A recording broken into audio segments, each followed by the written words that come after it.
मैं रोशन खान सबको तहे दिल से सलाम अदा नमस्कार करता हूँ। और मनीष का सब कुटा गए, पीएमसीएच में बहुत अच्छा से कुटा गए। और बताइए कि डॉक्टर पेशेंट का इलाज कर रहे हैं, उसी में जाके घुसेड़ घुसेड़ के सवाल पूछेगा। डॉक्टर परेशान होकर जूनियर डॉक्टर ने इनको बंदी बना के वो कूटा है। बताइए, बेचारा बहुत कुटा गया है जी। और हमको नहीं लगता कि अभी सुधरेगा, इसलिए कि इस आदमी को अभी तक प्लेटफॉर्म नहीं मिला है कि क्या करना है इसको।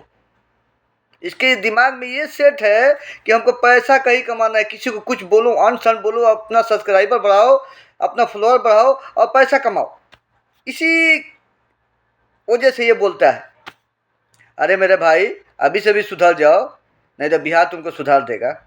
और बिहार अच्छों को सुधारा है, तुम किस खेत की मूली हो। सुधर जाओ, नहीं तो बिहार तुमको सुधार देगा मेरे भाई। ओके, जय हिंद।